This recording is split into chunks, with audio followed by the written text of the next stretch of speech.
Bonjour, bienvenue dans ce live de ce dimanche 1er décembre 2024.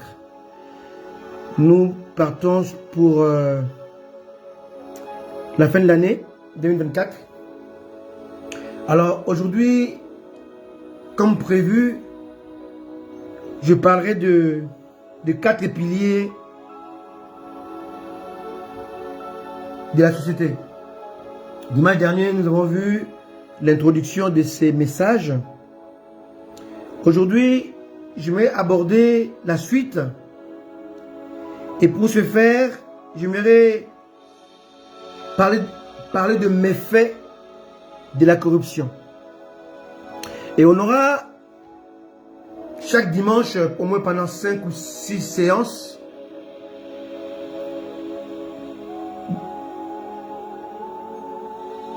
aborder le méfait de la corruption parmi ces 4 piliers. C'est très important. Ce matin, je parlais avec un prophète qui est à Kinshasa. Et il me disait comment il n'est pas allé à l'église à cause de la pluie. La pluie qui est une bénédiction, mais aussi devient un malheur. Et je lui ai dit que lorsque la nature se déchaîne, lorsque la nature devient contre nous, cela veut dire que Dieu n'est pas content de ce que nous faisons. D'ailleurs, aujourd'hui, comme je parle du méfait de la corruption, je vais aborder la corruption dans les 4 domaines dans lesquels nous allons voir. La corruption dans les sacerdoces, la corruption dans le prophétique, la corruption dans la royauté, dans le gouvernement, les gouvernants et la corruption parmi les peuples. On va voir les 4 types de corruption et leurs méfaits dans la société. Amen. Bien entendu, on va aussi aborder pourquoi aujourd'hui la délinquance bat son plein dans le monde entier, où on ne peut plus gérer nos jeunes. Moi, quand j'étais jeune, j'obéissais à mes parents et j'obéissais à mes aînés. D'ailleurs, dans ma communauté, lorsque un aîné parle, même s'il n'est pas de ta famille biologique, tu l'écoutes. Tu peux prendre un chemin pour aller quelque part. Mais si un aîné, seulement du quartier, qui connaît tes parents, qui connaît tes frères et sœurs, t'interpelle, dit rentre à la maison, tu ne discutes pas. Tu rentres à la maison.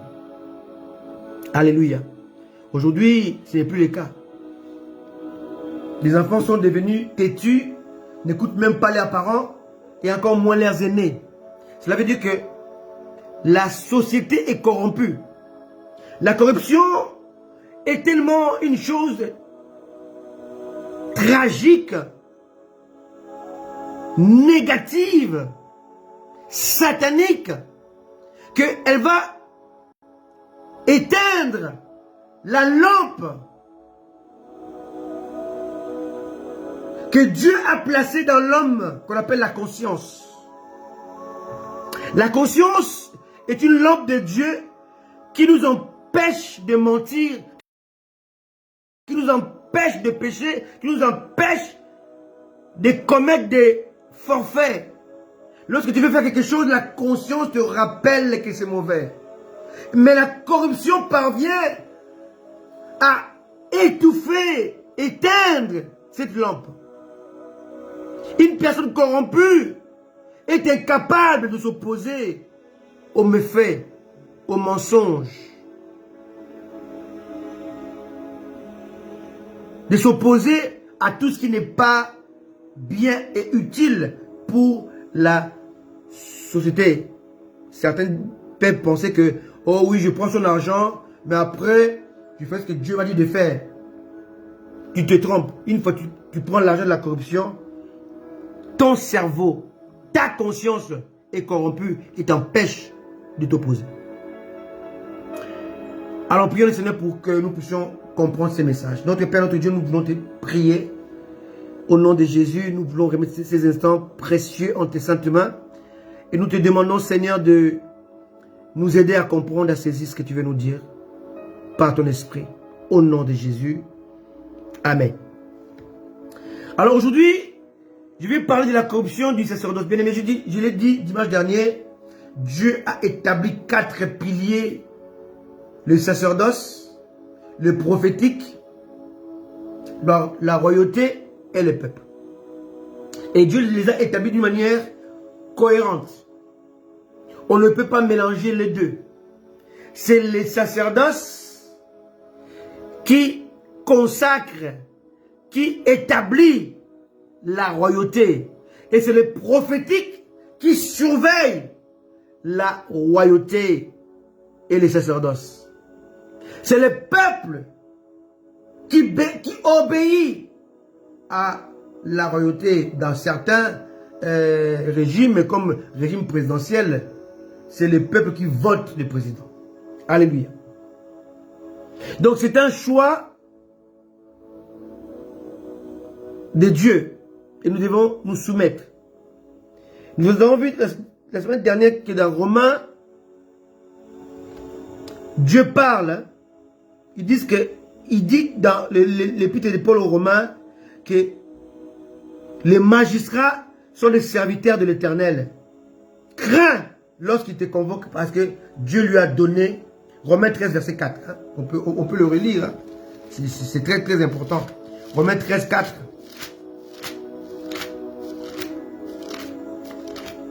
Alléluia. Le magistrat est serviteur de Dieu pour ton bien.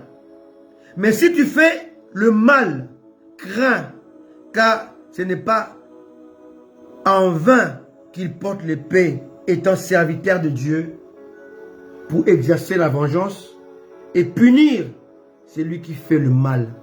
Donc le magistrat ou la magistrature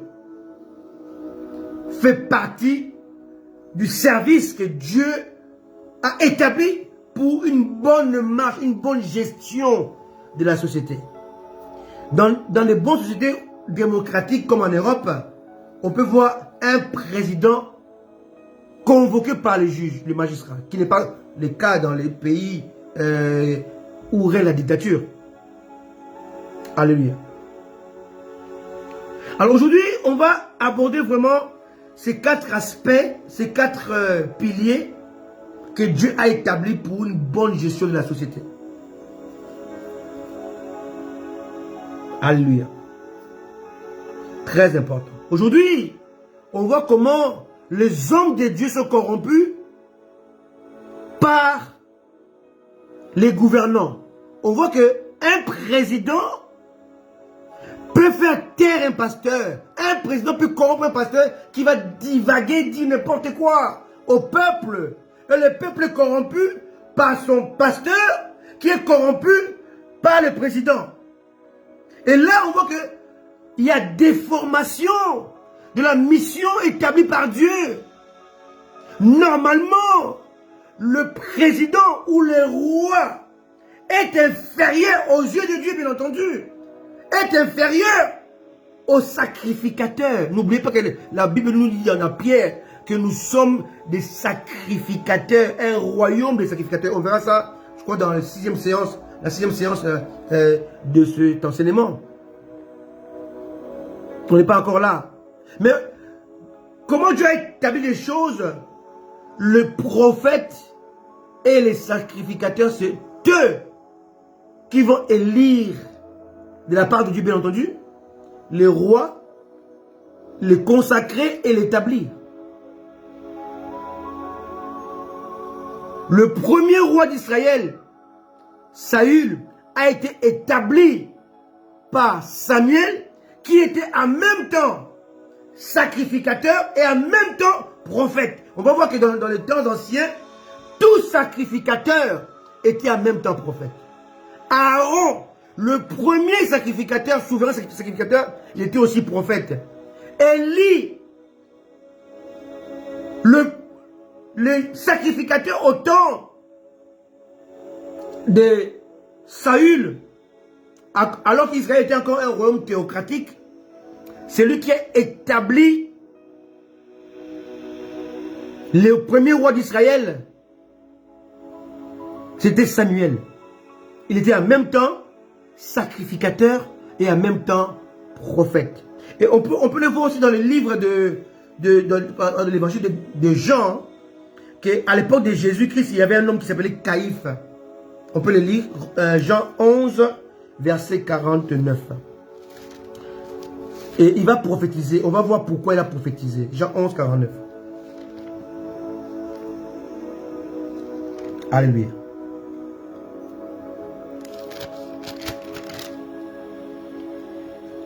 Jean 11, 49 dit ceci. L'un d'eux, Caïphe, qui était souverain sacrificateur cette année-là, leur dit, vous ne comprenez rien. 50. Vous ne réfléchissez pas qu'il est dans votre intérêt qu'un seul homme meure pour le peuple et que la nation entière ne périsse pas. 52, 51. Or, il ne dit pas cela de lui-même, mais étant souverain sacrificateur, cette année-là, il prophétisa que Jésus devait mourir pour la nation. Ici, on va confirmer dans l'évangile de Jean 11, 49 à 51, que Caïphe était en même temps souverain sacrificateur, en même temps prophète. Et puis on va voir que cela s'accorde avec Aaron, qui était prophète, qui est aussi souverain sacrificateur. On voit cela où s'accorde avec Élie, avec Samuel, qui était en même temps juge, en même temps sacrificateur, en même temps prophète. Amen. Et dans le temps passé, on voit Job qui sanctifiait ses enfants et jouait le rôle de sacrificateur de Our. Our n'était pas Israël. Alléluia. Our était en dehors d'Israël. Alléluia. Aujourd'hui, quand nous lisons Job, nous croyons que Job était hébreu. Non, Job n'était pas hébreu, Job était arabe. Mais arabe qui adorait le véritable Dieu. Alléluia. Parce que tous ces enfants, leurs noms, ce sont les noms arabes. Hein? Alléluia. Amen. Jéthro était sacrificateur de Madian.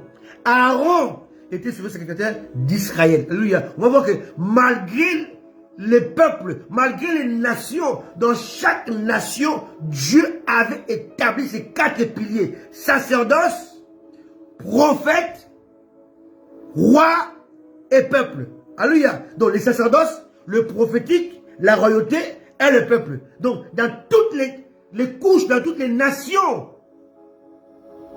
Dieu avait établi ces 4 piliers. Et lorsque un de ces piliers est corrompu, le peuple gémit, le peuple pleure, le peuple crie, le peuple se lamente. Aujourd'hui, en Afrique, le problème, ce n'est pas le diable, ce n'est pas, je ne sais quoi, la magie. Non, le problème est la déformation de un des piliers que Dieu a établi. Alléluia. Et à chaque fois qu'un des piliers est corrompu, le trouble vient. Alléluia. Aujourd'hui, on va parler du pilier sacerdotal. Qu'est-ce qui s'est passé lorsque le sacerdoce a été corrompu? Qu'est-ce qui est arrivé? Lisons l'histoire des veaux d'or. Alléluia. Alléluia. L'histoire des veaux d'or. Comment est-ce que les veaux d'or, qui est l'image de l'idolâtrie, de la révolte, de la rébellion, du rejet de Dieu. Les veaux d'or, c'est toute action qui diminue Dieu. C'est toute action qui rejette, alléluia, la souveraineté de Dieu. Toute action que l'homme pose, alléluia, alléluia, qui rejette l'autorité de Dieu, s'appelle les veaux d'or. Alléluia. Tu as commencé un ministère dans la rébellion. Tu t'es rébellé chez ton père. Dans ton assemblée, pour commencer notre ministère, tu as fait un veau d'or. Alléluia. Alléluia. Tu as commencé une entreprise en pillant l'entreprise où tu étais. Tu as fait un veau d'or. Tu as commencé une église locale en faisant du désordre là où tu étais avant, tu as fait un veau d'or. Le veau d'or a plusieurs sens. Le veau d'or, c'est toute action de rébellion. C'est toute action contraire à l'action établie. Alléluia. Toute action que tu fais, que tu mets en place, qui est en dehors de l'action légale est un veau d'or. Amen. Un coup d'État est un veau d'or. Parce que tu n'obéis pas aux principes que Dieu a établis. Si tu fais un veau d'or, c'est l'idolâtrie. Un veau d'or, c'est la rébellion. Un veau d'or, c'est la révolte. Un veau d'or, c'est toute action qui s'oppose aux 4 fondements fondamentaux que Dieu a établis. Les sacerdoces, le prophétique, la royauté et le peuple. Lorsque le peuple n'est pas à sa place, que Dieu l'a établi, il fait un veau d'or. Aujourd'hui, à Kinshasa, il a plu et beaucoup d'églises ne fonctionnent pas. J'ai appelé un prophète, il m'a dit, papa, je ne suis pas allé à l'église aujourd'hui parce qu'il a beaucoup plu. Comment est-ce que la pluie qui vient de Dieu peut empêcher que Dieu soit adoré, que Dieu soit loué? Non, il y a un veau d'or. Alléluia.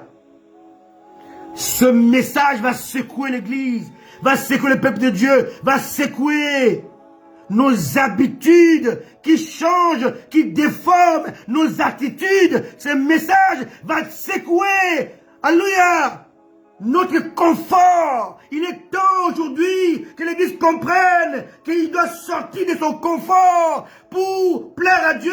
Sors de ton confort. Alléluia. Ta zone de confort. Jésus a dit, allez en plein eau. Quittez le rivage. Quittez votre zone de confort. Quittez votre zone de confort. Là où vous vous sentez bien. La chair nous amène dans une zone de confort. La chair nous amène dans une zone de confort. Dans les rivages où il n'y a pas de poissons.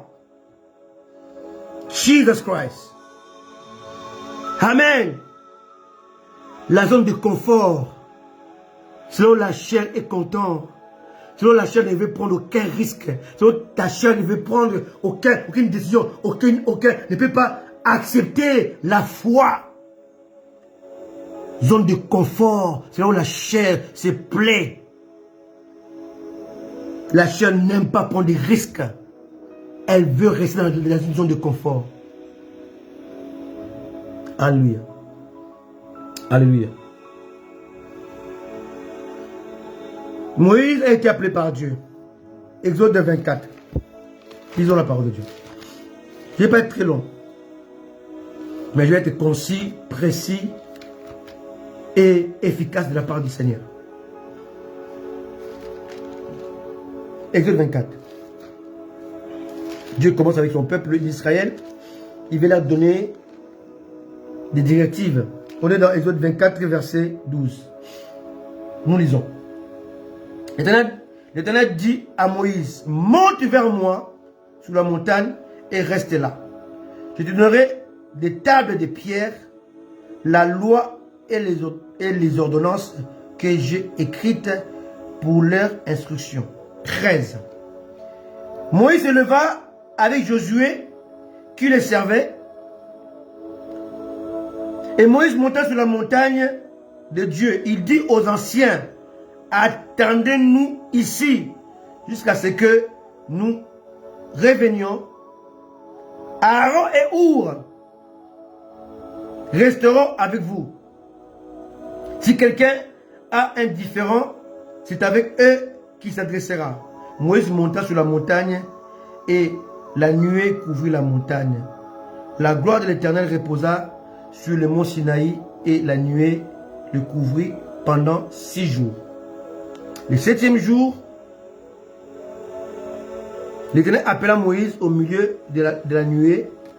L'aspect de la gloire de l'Éternel était comme un feu dévorant sur les sommets de la montagne aux yeux des enfants d'Israël. Moïse entra au milieu de la nuée et il monta sur la montagne. Moïse demeura sur la montagne 40 jours et 40 nuits.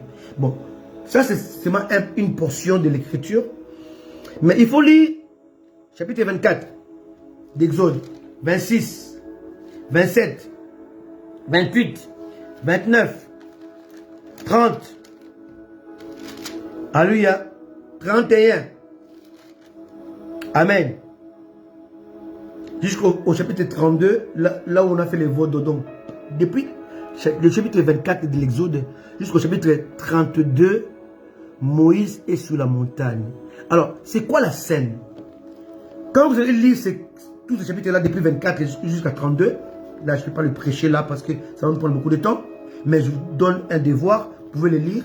Vous allez voir qu'il s'est passé plusieurs choses qui a conduit le peuple à faire le veau d'or.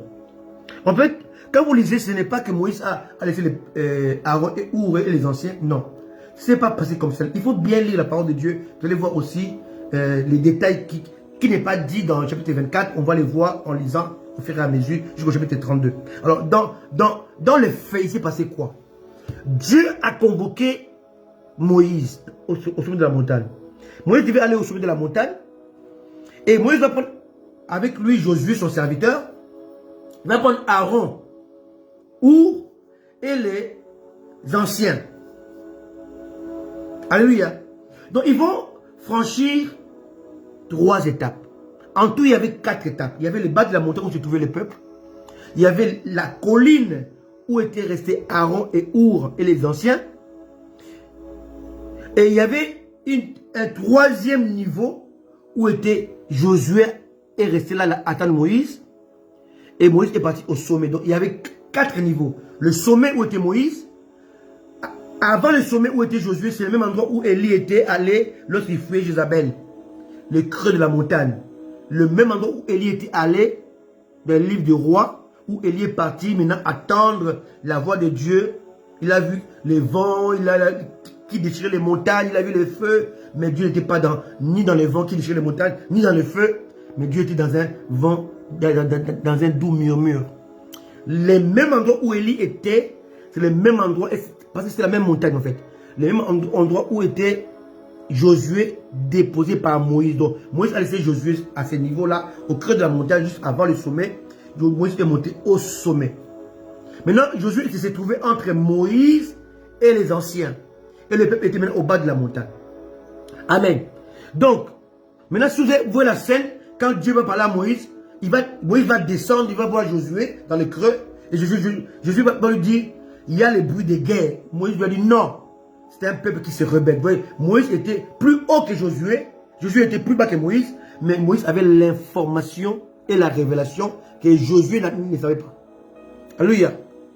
Maintenant, le 3e niveau, Aaron et Our et les autres anciens devaient rester là, attendre la descente de Moïse. Au bas de la montagne, c'était maintenant le peuple avec les chefs des tribus. Alléluia. Qui devait faire la gestion du peuple. Mais comment est-ce que le veau d'or a été construit, ou a été créé, ou a été établi, ou a été abattu? Comment est-ce que le veau d'or a été formé? Parce que Aaron a quitté sa place. Alléluia. La Bible dit dans l'Ecclésiaste, lorsque l'Esprit, celui qui domine, s'élève contre toi, ne quitte pas ta place. Aaron a abandonné son poste. Mais qui était Aaron? Aaron était le futur souverain sacrificateur. Oh, Moïse était l'image du prophète. Je vous ai dit qu'il y a 4 piliers. Il y a les sacerdoces, il y a les prophétiques, il y a la royauté, il y a les peuples. Ici, la corruption a commencé non pas à Moïse le prophète, à Aaron le sacrificateur. Comme Aaron était corrompu, le peuple était corrompu. Et aujourd'hui, je vais parler de la corruption du sacerdoce. C'est le problème de la RDC. C'est le problème de Congo-Brazzaville. C'est le problème de l'Angola. C'est le problème du Rwanda. C'est le problème de tous les pays. Aujourd'hui, qui vivent dans la dictature. Le problème, ce n'est pas le dictateur. Le problème, c'est ceux qui établissent le dictateur. Le problème, ce n'est pas la royauté. Le problème, c'est les sacerdoces. Ici, je vous parle comment le peuple commençait à adorer les veaux d'or. Et la source de cela était Aaron. D'ailleurs, c'est Aaron qui leur a dit amenez de l'or. N'oubliez pas que lorsque Dieu a sorti Israël de l'Égypte, Dieu a pillé l'Égypte. D'où vient l'or avec lequel on a fabriqué les veaux d'or? De l'Égypte. Mais pourquoi Dieu a voulu que l'Égypte puisse donner tout cet or-là aux Hébreux? Cet or-là avait pour but les sacerdoces.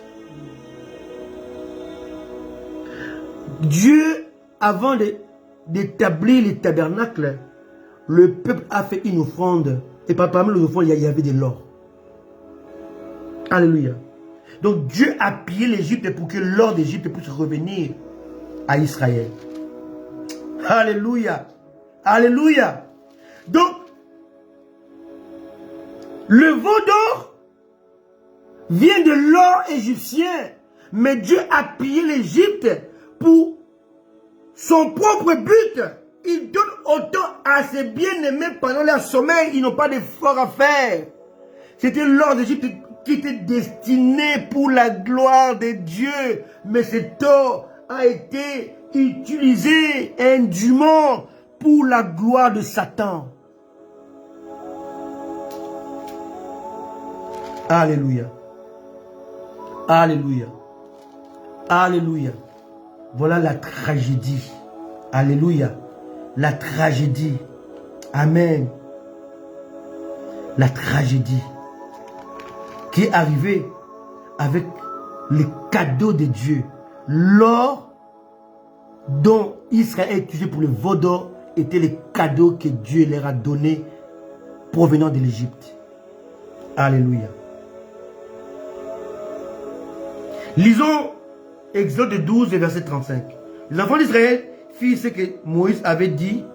Ils demandèrent aux Égyptiens des vases d'or, non, les vases d'argent, des vases d'or et des vêtements. L'Éternel fit trouver grâce au peuple aux yeux des Égyptiens qui rendit à leur demande. Ils dépouillaient les Égyptiens. Donc Dieu a dépouillé l'Égypte pour enrichir ton peuple dans un seul but qu'ils allaient faire avec de l'or dans le désert. Dans le désert, l'or n'avait aucune efficacité, aucune utilité. C'était l'or de Dieu. Dieu voulait fabriquer, que Moïse ordonne la fabrication avec Bessalel et Oliab, la fabrication du tabernacle. Mais une partie de l'or de Dieu a été utilisée pour le veau d'or. Alléluia. Alléluia. Alléluia. Ta richesse, ce que Dieu t'a donné, Dieu a pillé le monde pour te donner. Mais cette richesse-là, tu en as fait le veau d'or. Alléluia. Voilà d'où venait l'or. L'or du veau d'or. Amen. Amen. Dieu a dépouillé l'Égypte pour donner à son peuple de l'or qui allait servir pour sa gloire. Mais ici, le veau d'or a servi pour l'ignominie, pour la disgrâce, pour la rébellion, pour la révolte, pour le péché. Que fais-tu avec l'or que Dieu t'a donné? Que fais-tu avec l'argent que Dieu t'a donné? Que fais-tu avec les vêtements que Dieu t'a donné? Regardez bien, ils ont pris trois choses. L'argent, or et vêtements. Pierre a dit au paralytique, je n'ai ni argent, ni or. Amen. Il y a trois choses. Argent, or et vêtements. Pierre a dit quoi? Je n'ai ni argent, ni or, mais ce que j'ai. Donc Pierre avait les vêtements de gloire. Alléluia. Le nom de Jésus. Le Saint-Esprit. Alléluia. Je n'ai ni argent, ni or, mais ce que j'ai. Il n'a pas fini la phrase. Parce que la Bible dit ici dans Exode 12, verset 35, les enfants demandent aux Égyptiens vase d'argent, vase d'or et les vêtements. Pierre a cité les deux sauf la dernière. Il dit, je n'ai ni argent, ni or, mais ce que j'ai, je te les donne. Ici, Pierre relate l'héritage de l'Église. L'or symbolise la divinité. L'argent symbolise la rédemption. Et les vêtements symbolisent les revêtements du Saint-Esprit. Jésus était revêtu. Les apôtres étaient revêtus. Alléluia. Alléluia. Alléluia. Pierre dit, je n'ai ni argent, je ne suis pas le rédempteur. Je n'ai ni or, je ne suis pas ton Dieu. Mais ce que j'ai, je suis le serviteur de Dieu, établi par Dieu, plénipotentiaire, extraordinaire, qui possède le vêtement de gloire, qu'on appelle revêtu du Saint-Esprit. L'apôtre Paul dit, revêtez-vous du Christ. Alléluia. On a le vêtement de Dieu qui fait de nous ce que nous sommes devenus par sa grâce. Alors, revenons à notre histoire. Aaron a quitté sa place parce qu'il est descendu vers le peuple. Le peuple, dans son impatience concernant Moïse, au lieu de s'attendre à Dieu, s'attendait à un homme, Moïse. Il dit, ce Moïse, on ne sait pas qu'est-ce qu'il est devenu. Aaron, fais-nous un Dieu qui marche devant nous. Et comme en Égypte, on adorait un Dieu qu'on appelait le Dieu Ra. Le Dieu là était représenté par un veau d'or. Alléluia. Donc, les enfants d'Israël, ils ont vécu en Égypte pendant des années, 400 ans. Ils ont toujours vu ces veaux d'or qui étaient les dieux égyptiens, le Dieu Ra. Alléluia. Et voilà, quand ils sont là dans le désert, ils voulaient avoir une image sur laquelle ils doivent s'appuyer. Aaron a dit, amenez-moi de l'or. Et Aaron en a fait les veaux d'or. Mais Aaron a menti, il a dit, j'ai pris l'or du peuple et puis j'ai mis dans une sorte de moule, c'est sorti, c'est veau. Non, Aaron connaissait les veaux d'or. Aaron a vu les veaux d'or. Aaron avec les veaux d'or. Aaron a grandi avec les veaux d'or égyptiens. Les veaux d'or, ce n'était pas un hasard. Non, ils ont vu le veau en Égypte. Les dieux des Égyptiens étaient représentés par un veau en or. Et quand ils ont fait les veaux d'or, ils ont fait les dieux d'Égyptiens. Alléluia. Et là, on montre l'image de la corruption du sacerdoce. Aujourd'hui au Congo, l'ordre de Dieu a été renversé. Tout royaume, tout gouvernement du monde est établi par les sacerdoces et non pas le contraire. Ça veut dire que la royauté ou les gouvernants sont soumis aux sacrificateurs, aux hommes de Dieu. Aujourd'hui, ce n'est pas le cas. Alléluia. Alléluia. L'homme a renversé les systèmes de Dieu, les systèmes de la société. Toute société établie par Dieu doit fonctionner avec ces 4 principes, ces 4 piliers. Le sacerdoce, le prophétique, la royauté et le peuple. Je vous ai dit ici que dans ces sociétés anciennement, dans l'ancienne alliance, souvent les sacrificateurs et les prophétiques étaient mélangés. On a vu ça avec Aaron, il était en même temps sacrificateur, il était en même temps prophète. On a vu ça avec Élie. Élie, le père spirituel de Samuel, il était en même temps juge, en même temps sacrificateur, en même temps prophète. Samuel, celui qui avait établi Saül et David, était en même temps juge, en même temps sacrificateur, en même temps prophète. Donc ici, on parle de la chute de ces blocs qui dépendent de Dieu, établis par Dieu lui-même. Les sacerdoces, la pureté, la consécration, la purification. C'est lui qui a la charge de gérer ce qui a détruit le monde et le péché. Le sacrificateur est là comme étant un trait d'union entre Dieu et l'homme. En même temps que les prophètes. Mais la différence entre les sacrificateurs et les prophètes, c'est que le prophète prend de Dieu pour le communiquer au peuple, mais le sacrificateur prend du peuple pour le communiquer à Dieu. Ils font les chemins inverses. Le prophète, il va vers Dieu, il prend, il va parler au peuple. Le sacrificateur, il va vers le peuple, il prend, il va l'amener vers Dieu. Donc, le deux joue un rôle pour le peuple. Alléluia. Moïse était le prophète qui parlait au peuple. Aaron devait être le sacrificateur qui devait parler du peuple à Dieu. Et là maintenant, Aaron va déconner, va être corrompu. Et maintenant, il va corrompre le peuple avec les veaux d'or. Ton problème, mon problème, le problème de notre société, c'est que l'ordre établi par Dieu a été déformé, a été souillé, a été corrompu. La corruption de Aaron a donné pour naissance l'idolâtrie, la révolte, le veau d'or. Alléluia. Que ce message puisse nous interpeller. Alléluia. La corruption de l'un des piliers agit négativement sur le comportement, l'attitude du peuple. Alléluia. C'est très important. Lorsque un leader commet une faute, ça va se répéter, bien aimé. Aujourd'hui, beaucoup de nos sœurs ont subi des choses dans leur vie parce que les leaders de leur famille, leur mère, leur père ont commis des méfaits. Le papa a commis l'adultère, le papa a commis l'infidélité, ou la maman, on va le voir chez les enfants. Et surtout, si vous n'êtes pas dans le Seigneur, si vous n'êtes pas lavé par le sang de Jésus-Christ, si vous n'êtes pas racheté par Christ, ce péché-là va être de génération en génération jusqu'à ce que l'un d'entre vous va accepter Jésus-Christ pour que ces liens se coupent. Alléluia. On va voir qu'une maman qui a commis l'adultère, qui a eu l'infidélité dans son foyer, on va le voir chez les enfants. Alléluia. Alléluia. Alléluia. On voit un père qui était infidèle, on va le voir chez les enfants. Alléluia.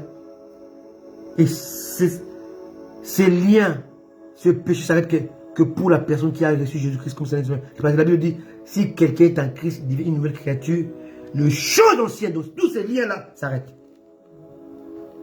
Le lien qui te suit, qui te poursuit, qui t'habite, ne peut s'arrêter que si et seulement si tu donnes ta vie au Seigneur Jésus. Et ce lien se coupe. On dit, si quelqu'un est en Christ, il s'est converti, il donne sa vie à Jésus, il se fait baptiser, il suit Jésus, il marche avec Jésus, il chemine avec Jésus-Christ. Toute sa vie passée et son héritage diabolique et familial est coupé. Il devient une nouvelle créature. Alléluia. Ici, on voit comment Aaron a introduit tout un peuple racheté, sorti avec puissance par Dieu, se corrompre et retourner au vomissement du passé, les veaux d'or et la réclamation égyptienne. Bien-aimé, ce monde va à sa fin. Jésus revient bientôt. Il est temps que nous puissions nous réveiller. Quand les sacerdotes se corrompent, il est temps que l'Église se lève et les bannisse. Et bannit les systèmes établis dans le pays. Adorer un vrai Dieu. Revenir à Dieu par la prière, par la repentance. Ce que beaucoup de prophètes ont fait. Ils disent, ils ont péché. Nous avons péché. Ils se mettent avec le peuple. Ils disent, nous avons péché. Pardonne-nous. Restaure-nous. Ésaïe l'a fait. Jérémie l'a fait. Daniel l'a fait. Marie marche avec Dieu. Mais il se mettait à la place du peuple. Nous avons péché. Aujourd'hui, dans le monde, dans nos pays, le problème est un seul. La corruption des hommes de Dieu. Les hommes de Dieu sont les plus adultères. Les hommes de Dieu sont les plus corrompus. Ils aiment l'argent. J'ai vu un prophète, un pasteur camerounais, il vient en Côte d'Ivoire, je ne sais pas son nom, il ne faut pas faire sa publicité. Il disait, celui qui a 10 000 euros vient prendre l'enveloppe. C'est pas beaucoup. Mais il a au moins 150 enveloppes ou 200 enveloppes dans sa main. Celui qui a imaginez 10 000 euros fois 200. Mais ça, ce n'est pas servir Dieu. Ça, c'est piller les peuples. Ça, c'est piller. Ce n'est pas un homme de Dieu.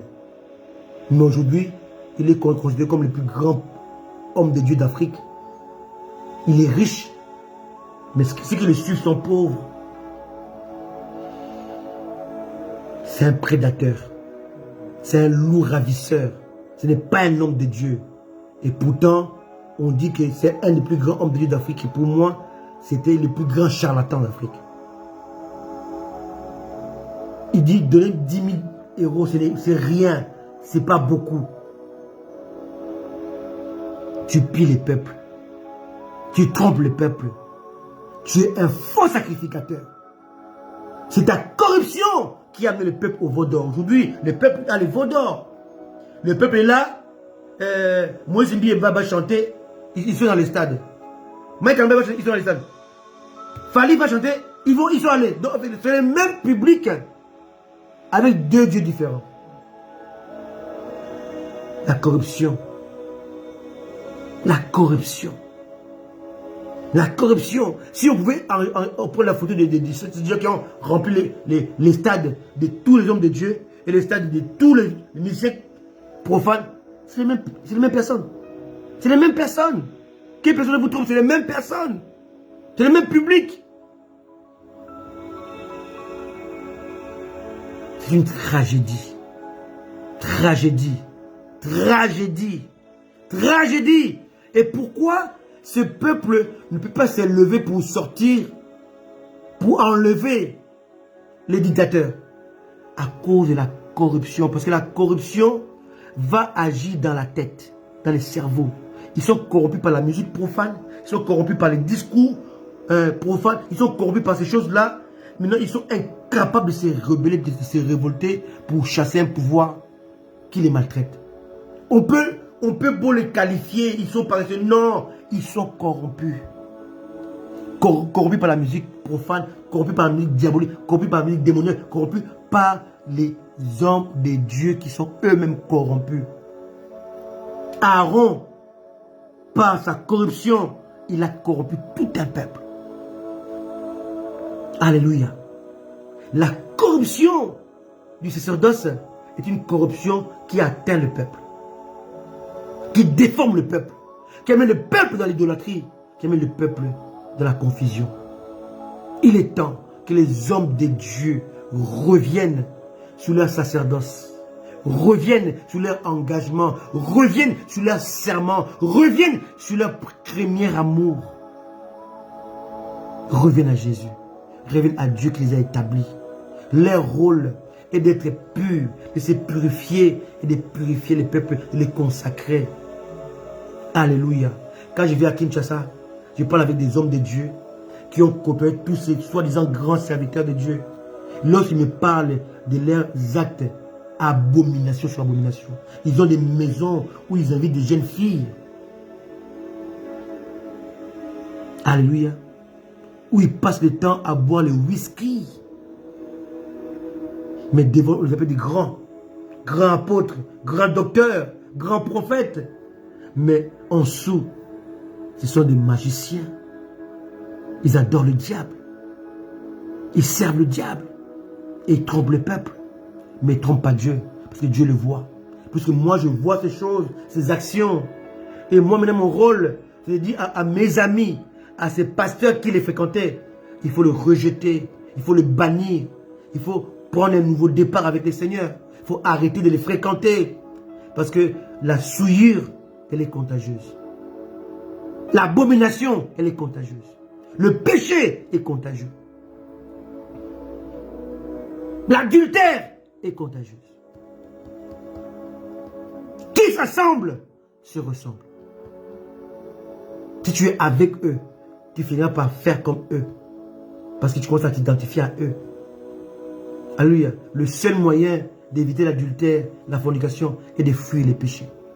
Pas de l'affronter. Il y a des péchés qu'on peut affronter. Il y a des péchés qu'on ne peut pas affronter. Face au péché sexuel, la Bible nous déclare fuyez. Alléluia. Il n'a pas dit résister. Résister au diable. Mais au péché sexuel, il faut fuir.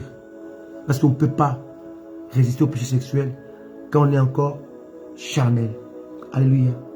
Alléluia. Quand tu n'es pas encore mort en toi-même, tu ne pourras pas résister à cela. Amen. Vous allez voir que Paul était entouré que des hommes.